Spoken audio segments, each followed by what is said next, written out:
right, so tonight's topic, is it really cheaper to stay?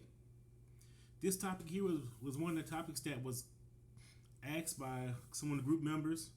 And what we did was just spin the wheel and see where it landed. And the topic was, is it really cheaper to stay? You know, like the old song say, is it cheaper to keep her? Well, let's discuss it. When I was looking it up, I thought about Jordan, 168 million. Harrison Ford, 85 million. Tiger Woods, 100 million. Jeff Bezos, 38 billion. Kanye West, 200,000 a month in child support. Is it really cheaper to stay? My answer, in the short term, yes, it's cheaper. It's cheaper to stay. It really is. Tara said, "Nope." Okay, yeah, I could see your point. No, nope, it's not cheaper. It's not cheaper to stay, but it really is cheaper to stay. Let's think about it. The average cost of a divorce, $10,000. I mean, that's some flexibility room, but you're talking about average cost. You know, it could be way lower, it could be way high. It all depends on the budget and what we're paying for it. You know, that's only if you're counting money. I was getting to that point. Good point, Tara. It's only if you're counting money. Yes, if you're only counting money, it is cheaper to stay. That was gonna be my point later on, but you beat me to it. So let's talk about the money. You know, a lot of breakups or marriage divorces and then have attorney fees. You know, you may can do it. LegalZoom or Divorce.com. You know, if you don't have that many assets or you're just really a nice, clean, amicable breakup, yeah. But the attorney fees can add up. You can just Google a divorce attorney, and probably $1 million plus two will come up in your city alone. You know, when you move out after parting ways, you talking about if you go get an apartment, you may have to pay a deposit.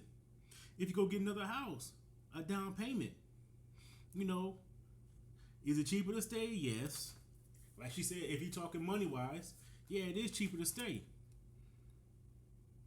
What about splitting possessions? Even like dividing this, you can have that. I want this. For example, when I got my divorce, she decided, she want to move out when I was out of town work, which is cool. I don't care. We was already talking about divorcing. That's fine. But we never really talked about assets. She left me with a house, which was nothing but a house payment. There wasn't that much equity in it for real. So no, that wasn't. But she took all the furniture, all the good furniture. Hell, she took the bedroom suite. The dresser. That shit was brand new. Hell, and guess what? I was left with the bill because it was in my name. Still want my shit back. Just FYI. If you listen out there, I want my dresser back, damn it. And the damn nightstands. Some good shit. Got good heavy furniture. But no, you splitting up. You talking about TVs, living room furniture. Let alone cars. Let's think about the cars. Who get what car? Who gets the car payment? That stuff. Like, so is it cheaper to stay? Yes. I'd rather have a little extra income coming in. Whoever making the most extra income in, we can actually pay these bills. Because when we make these bills, we made them together. Now we have to separate them out, and guess who gonna get the blunt of this? Is it cheaper to stay? Yes. What about if somebody is only one of the partners is working? I would love to have to say, hey, stay home. I'll work. You just take care of the house. But guess what? When we separate and go our separate ways, oh nah, you gotta get a job again. After being out of the workforce for I don't know how many years, or how many months, how many years, because now you have to survive. It's cheaper to stay, yes. Hell, especially if I was the one sitting at home. Hey, I don't want to go work for nobody. Can we make this work? Sure, I'm a little unhappy, but I'll get over it. No. Is it cheaper to stay? Yes. Like Tara saying, when we talk about cheaper to stay, it's pretty predicated on finance. The money thing plays a big part. You know, a lot of people say it's just money, or money don't mean a thing. Yeah, you could say that. In my opinion, it means a lot. You know, without money, or you're accustomed to living a certain lifestyle that requires money, it's really hard, to get along. You know, when we talking about money, hey Cassandra, how you doing? When you talk about money, we have a lot of things that is surrounded by money. Hey, cars, food, housing, all of that is money. Hey, let's talk about food. When you you go your separate ways. I gotta buy food again, or you gotta buy food for two different houses. You know, it's certain things that, okay, you took care of that, you paid for that, now I gotta pay on my own. You know, now let's say I didn't do the grocery shopping. Say my spouse did the grocery shopping. That's a whole nother bill I gotta take up for myself. Hell, I don't know that Kroger's high as hell. That Aldi's is my best bet. Okay, I catch you on the replay. Yeah, I don't know. Those are things that we don't know. Is it cheaper to stay? Yes, a lot of times it is cheaper to stay. Now we talking about, then we have to look at things like child support. And everybody knows child support can get expensive. We all know the stories. And I'm not talking just from a man's perspective. I'm talking about from both sides. Hey Missy, how you doing? Child support can be in the thousands a month. Like I said, I know we ain't got no Kanye West money who paying $200,000 a month in child support. Boy, $200,000 a month in child support. I can understand it because of the lifestyle they live and the lifestyle they're accustomed to. But it's hard for me to understand it because hell, I can't even see $200,000 in a year. So just I don't know. But it's a whole nother subject. But is it cheaper to stay? Yeah, and that's someone else. A lot of times that's an excuse we use. We stay because of the children. I know somebody. I have a friend who say, "I'm staying because of the kids," but you're not happy. It's cheaper. You don't pay child support. You only run in one household. You only take care of this that things. But it's cheaper to stay. But you're also using. I want to be there for the kids. Now, let's talk about. Let's kind of talk about the pros about a divorce in a financial way. All right. So Tara says, if I go there, Tara says, and you're not doing the children any favors. They're watching the whole unhealthy situation. Boom, that's a fact. That is a well documented fact that them children will see the unhappiness in that household. You know, one of the things in my research I was looking at for this topic was a lot of times people become better parents after the divorce because they're no longer in that unhealthy relationship. They're not unhappy. They're not spreading that bad will to the children. Now they're happy. They're doing their thing. It allows me to be a better parent. They're not in that constant conflict. You know,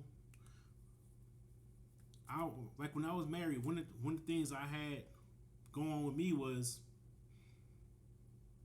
the back and forth with me and my wife at the time, and I say one thing, she say another, and it didn't give the household or the kids the stability they need because it's no longer I support you and you support me. It's more like I'm me, and you. Hit it again. I see you, Missy. Hashtag unhappiness. Unhappiness is hashtag hell. Living in a household because it's cheaper equates to unhappiness. There's no other way getting around it. So let's think about it. Let's say we divorce. You go that way, I go this way. We can still be friends. Now I'm not saying a divorce automatically makes you an enemy. We can still be friends in an adult world, in a perfect world. If a couple does not work out, we should not be enemies. We should be adults. Hey, this relationship wasn't good for you. This relationship wasn't good for me. Let's go and divvy this stuff up. You go this way, I go that way. I move on my life. You move on with your life. We can talk about the kids. Anytime you got a thing with the kids, call me. I understand. You do the same. Hey, I know you dating.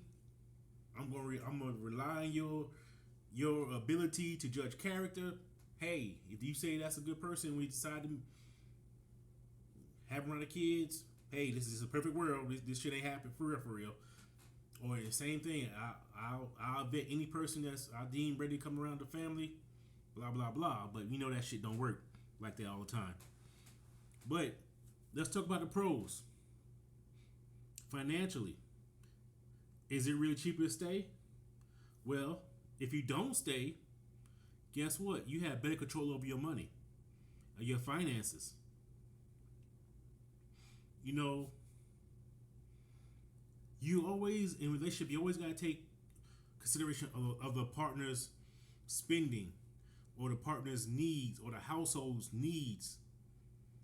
Now, when you go divorce, okay, this is what I need. It's the I. Okay, we really didn't need this. I don't need this. Let me have this. Let me plan better for this. I can sit this aside.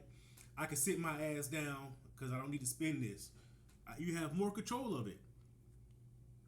You know, you don't have to have that mandatory discussion about the finances, which probably in this scenario probably end up being an argument anyway.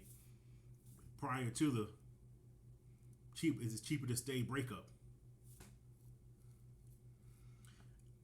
And I didn't know this because I didn't know is even for the kids if they seeking financial aid for college, it's better if they're divorced because somebody go over one income over the parent you stay in. I didn't know that. That's all. That's just a bonus fact. You know, ideally, I hope it'd be nice to be able to just pay for kids' college out your pocket, you know, but, you know, it is what it is.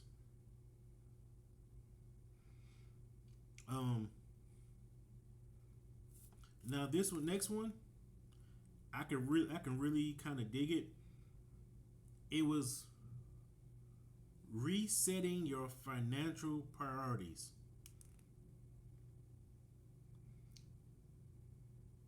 One of the things I ran into when I was married, we had different financial priorities. You know, mine was focused on this bill, that bill, and her would be sometimes focused on that bill, that bill. I'm going on a girls' trip. But we still got some more stuff we got to pay for over here. I still, I'm taking a blunt on, and I'm struggling. Oh yeah, well, I'm still going on a girls' trip. Okay. Or then come back. Oh, I need this. I need that. You just went on a trip. How you need something, or how you needed this. Your priorities get messed up. You need this, need that, but you got money going trips every couple of months. Just wasn't adding up. Be good. But when I was able to divorce, separate, I could reset my priorities. Once again, that allowed me to get some of the happiness back. It wasn't a stress. Now, granted, this is my fault because I didn't take control of the situation, but that's in the past. Another pro that you can get out of going your separate ways, if you're a career-oriented person and you want to focus on your career, it allows you to focus on your career. Let's think about this. One of the topics that was brought up to us when we asked for topics was work-life balance. When you're in a relationship, you have to consider your mate's needs time-wise and their priorities in relation to your career or your job or whatever working thing you got going on. But guess what? When you go your separate way, I can focus on me. So if I want to take a higher paying job that requires 70 hours a week, or me being on the road 2 to 3 weeks out of the month, that's fine because this is what I chose. I can make more money, and it's all about what I can do. I don't have to take that other person's needs in consideration at this moment. So guess what? I can even bounce back from the divorce. Cause guess what? We all take a little blow when we have a divorce.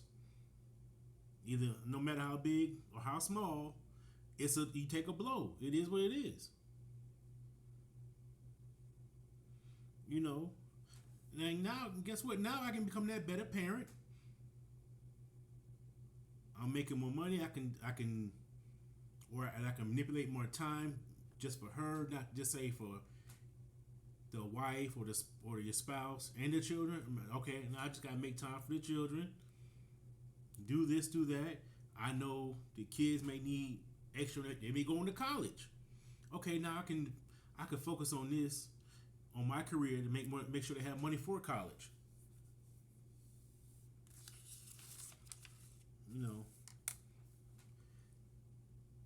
But I talk about all this money aspect. Go back to what Tara was saying. It's money. And now, if anybody's watching, I want you to give me a price. I'm going to ask you, what is the cost of peace?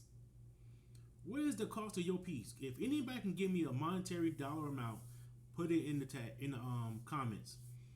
Because in my research, I haven't seen no price tag on how much peace costs.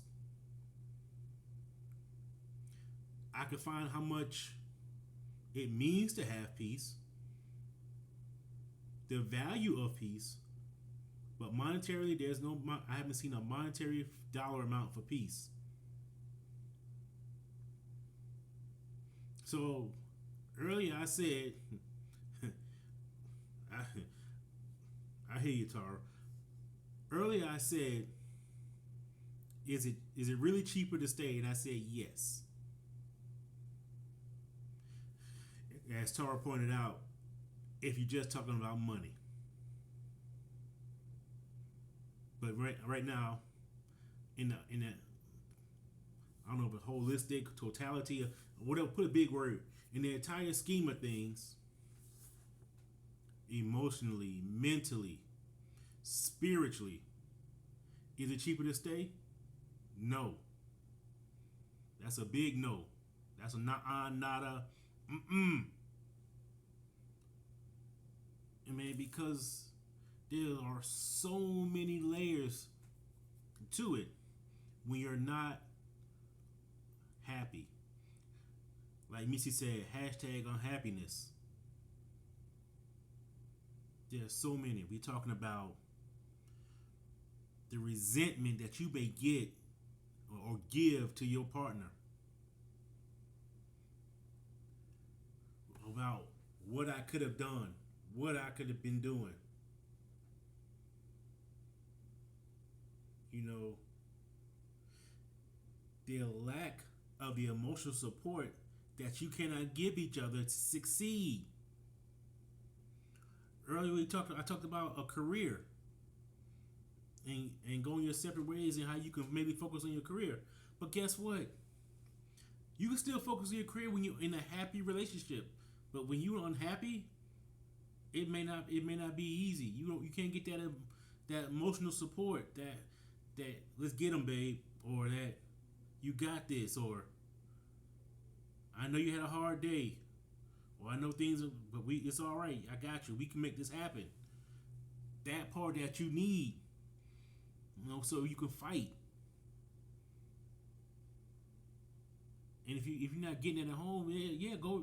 It's time to go. Among other things, you're not getting that, and you tried. Let me put that in. Let me put that, and you tried to make things work.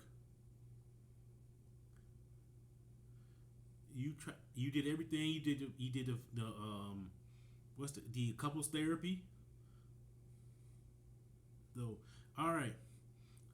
Floyd says, I agree. My mental, physical, emotional, and spiritual health is worth so much more. I'll let her go before I embrace, so I can embrace my happiness. Right on. If I can't be happy with you, I don't need you. And that sounds kind of messed up that I don't need you, but no, you have to bring a value to the life that we have together. And that value is happiness.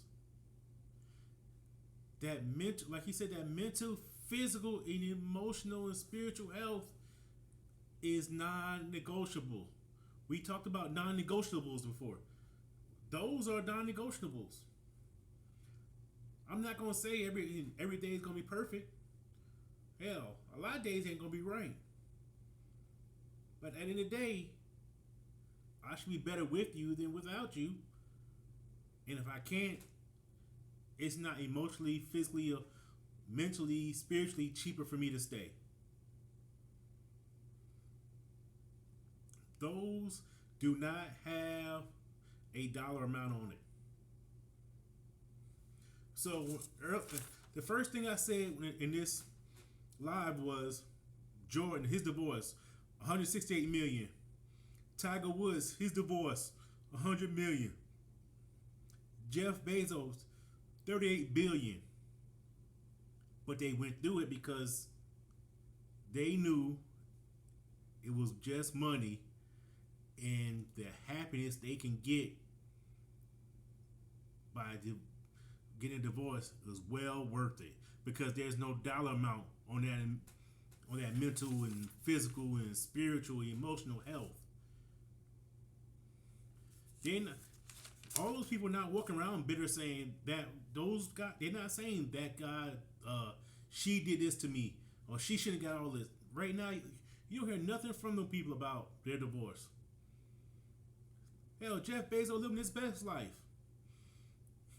You know how good it is to be able to say, hey, take these 38 billion, I'm just gonna go over here and be happy. I'm gonna be with this somebody who gives me that. And that's another thing. When you're in a place that's not good for you, you can't be in another place that is good for you. You know, let's think about, is it cheaper to stay? Monetarily, yes. Emotionally, no. Let's think of this, put it this way. Guess what happens? We talking about cheap, we want to talk about monetary? Let's think about, hey, all right, I'm just gonna move out. We ain't getting a divorce. We ain't talking about none of that yet. I'm just gonna go somewhere. Some of us probably met men or know men who shack up with a woman. They try to save money, but they ain't trying to go through no divorce or anything like that. But they're just shacking up. But guess what? That is developing another form of unhappiness, or to me, unfairness to the one they shacking up with. Maybe that person has a no dream of being married or had ambition to be married, but you still got ties to some place that you're unhappy with because it's cheaper to stay monetarily. But you go over there, you unhappy. But you're over here shacking up, try to be happy. Hey, every good business take a loss.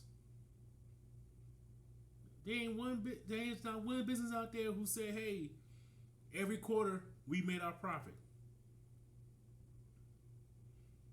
No. Hell, take that loss. And succeed. Well, because guess what? That happiness and monetary or happiness, mentally, physically, spiritually, you gonna get it back. You can get that. You can get the money to come. Or if it don't come, I'm still happy. What's gonna make me live longer, money or happiness? I could stay for money and probably be dead. Yeah. You know, because when you staying, because it's cheaper, you're having what you call it emotional combat. Your unhappiness is fighting that other person's happiness because you just think about the money. And it's funny. Just today, I met a gentleman. He lives here in Atlanta, and his wife lives in another state. I ain't gonna say what state, just in case somehow it makes it out. I said, "Damn!" I was like, "Oh damn! How often you go home?" Every other weekend. I said, "Okay." And it was like they've been doing so long, but I said, "Man, you happy?" I said, "Is that good? That's good for y'all like that?" You know what? Instead of saying yes, we make it work. His answer was, "Man, I'm just trying to get through this thing called life." I said, "Who watches your dog?" You know how I got. So, it's one of. She is, huh? He's like, "Yeah, she is." Gotcha. But the clue was, I'm just trying to get through this thing called life. Are you? So my question would be to him. I didn't ask it because I wasn't gonna get too deep in that man's personal life like that. But is this really conducive to your mental and your physical and your emotional health? When you give a comment, I'm just trying to get through this thing called life. Are you happier there, or are you happier here? Are you happier with the woman, or your wife in another state? And he was like, it's almost like we can't be around each other that much. But I have to say one thing: what works for me doesn't always work for everybody else, and vice versa. In my opinion, he wasn't the happiest, but I'm not inside his body. I am not him. What he tells me and what he may really feel, maybe two different things. Because, like the old saying goes, what I eat don't make you shit. But it was just funny that this was the topic tonight, and I ran into that gentleman.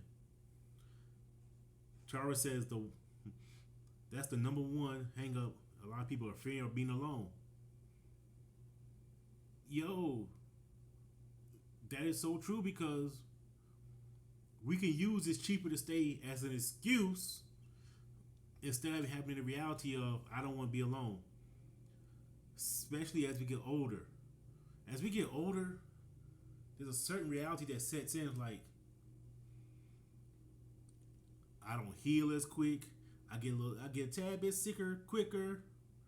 I can't do the things I used to do. You know, I ain't as strong as I once was, and reality starts kicking in like hanging out don't seem the same. And when you look over over your left shoulder or your right shoulder, you be like, the only thing you see is a pillow on this side and a pillow on the other side.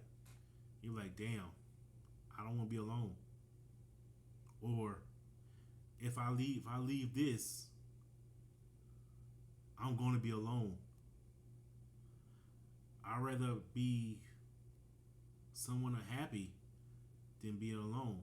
And and we kind of talk about that on those Tuesday sessions or Tuesday lives with the therapist and the poet about addressing those being alone moments, how we can embrace those I'm alone moments, how we can look at those I'm alone moments as it's time for me to grow and get ready for when I'm not being alone.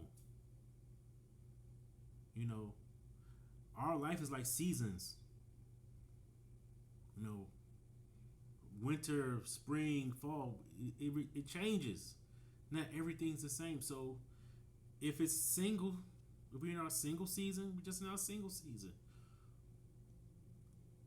And we can later on go into the season of being in our relationship season. But guess what? In a relationship, if that's your forever relationship, that still goes through seasons where we may not always get along. Then back to the season where everything is perfect.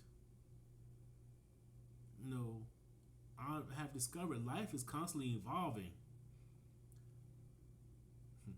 Like my lady tells me, I'm a Pisces. I live in a fairy tale world. Yeah, I do. I do live in a fairy tale world. But reality kicks in strong a lot of times and say, hey, it's time. All right, now you don't fantasize enough. You have some good parts. Get your ass in gear. Now we gotta go back to work. We gotta put the work in on the relationship. You gotta satisfy her needs. You gotta, address these love languages. Those things like that. Then keep the relationship going. So I won't have to be in that. Is it really cheaper to stay situation? Like somebody just said, that peace. That peace of coming home and say, hey, babe, hey,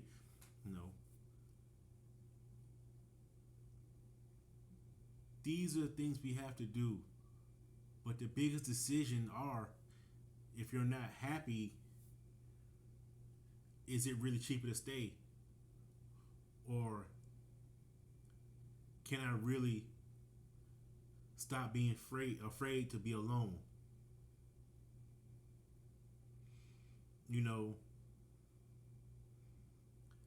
It's crazy to kind of deviate a little bit. I am 47 years old. I think my father died when I was roughly about 44 years old, roughly. And my mom and dad have been together my whole entire life. And when he died, people were at the house, grandkids, grown ass grandkids were staying there, this and that. My brother said to me, you know, there hasn't really been a day in over 40 years your mother has ever been alone. Even alone in the house in probably 40 something years. So my dad was a truck driver, but there was always a kid, a child, somebody who was living there.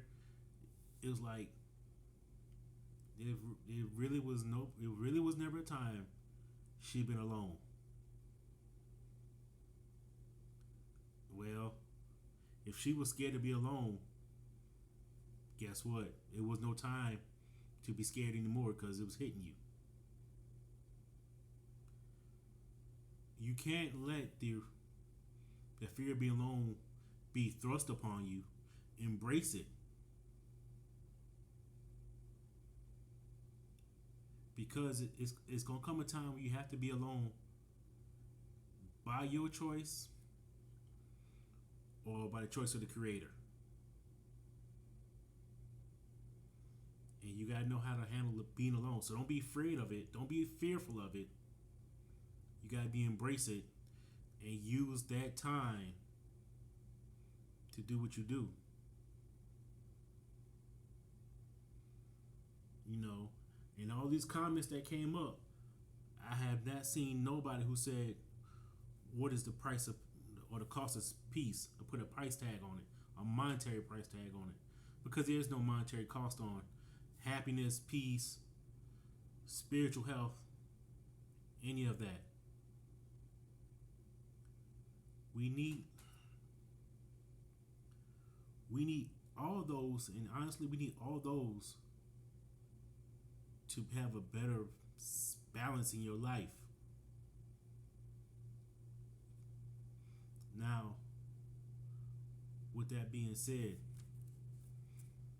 I really appreciate everybody for joining us. If there's anybody who wants to say something, this is the perfect opportunity. I'm opening the floor because y'all been participating, giving me feedback. I love it. You know, matter of fact, can anybody give me a legitimate reason outside of money? Is it really cheaper to stay? Can anybody give me one reason outside of monetary value why it could be cheaper to stay? Because everything I saw was it's not cheaper to stay in the totality of the whole thing. It's only cheaper in money. And we all know money is really just as a physical thing. I'm not gonna sit here and lie to you, say money's not important. But it's only a piece of a puzzle of the bigger picture.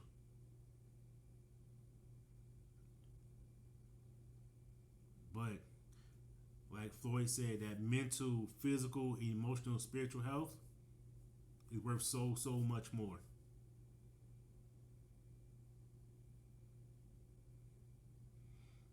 You know, so I thank everybody for joining me tonight, and I will see you next week, or not next week, in 2 weeks. Just make sure you subscribe. Send everybody to the YouTube page. Go back and see some of the older things we discussed, because a lot of things was brought up to us. We have discussed in the past, so maybe research some of those, and also maybe it's time for us to readdress, because life it always needs to refresh. Because like one topic was about love languages or check-ins. That's it. Some of you may not know, but remember we did a check-in challenge almost 2 years ago. Maybe it's time to readdress how we check in. We need to check in. Check in with your other. Check in with yourself. And thanks, Tam. It was a good topic. And I'll see y'all next time. And I'm out.